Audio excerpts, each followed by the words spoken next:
Guys, welcome to my mini blog. এটা ছিল আমার 19 সেপ্টেম্বরের আশীর্বাদ লুক। দুটো মেকআপের বুকিং ছিল আমার, কিন্তু একটা মেকআপ করে আমাকে একটা মেকআপ না করে আমার রিটার্ন করতে হয়েছিল বাড়িতে। সেটা কেন, সেটা আগে তোমাদের ভিডিওর মধ্যে বলবো। দেখতে পাচ্ছ যে 700 মতো নদী পার করে আমরা চলে গেছিলাম ব্রাইডকে রেডি করার জন্য। একদম যাতা অবস্থা হয়ে গেছিলো, পুরো নদী লেগে বৃষ্টির জন্য বাজে অবস্থা হয়ে গেছিলো রাস্তাঘাটের। তো আমাদের নিতে আসলে দুটো পুচকো বাচ্চা, তারপর লোকেশনে যাওয়ার পর আমরা একটু রেস্ট করি, দেন মেকআপটা আমরা শুরু করি। অ্যান্ড আজকে ব্রাইডের যে স্টোরিটা ছিল স্পেশালি অনেকটা চুলবুলের ব্রাইড ছিল ভাই, ননস্টপ কথা বলে গেছে ভিডিওর মধ্যে, একদম ননস্টপ।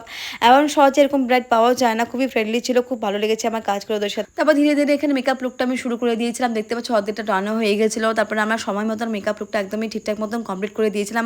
আজকে ব্রাইডকে ছবি তোলার জন্য, ভিডিও শুটের জন্য কোনো খাটনি করতে হয় না, নিজে নিজে খুব সুন্দর সুন্দর পোজ দিচ্ছিল, দেখতে পারছো। তারপর এখানে মেকআপ লুকটা কমপ্লিট হয়ে যাওয়ার পর নেক্সট যে লুকটা ছিল সেটার জন্য আমরা একদমই সময় পেইনি। তারপর আমরা চলে গেছিলাম খাওয়া দাওয়া করতে। তারপর দেখতে পাচ্ছ আশীর্বাদ করতে করতে হয়ে গেছিলো অনেকটা, সন্ধ্যা 6টা প্রায় বেজে গেছিলো। তারপরে আমরা কোনো সময় না পাওয়ার কারণে নেক্সট এইভাবে লুকটা কমপ্লিট করে আমরা বাড়িতে ফিরেছি।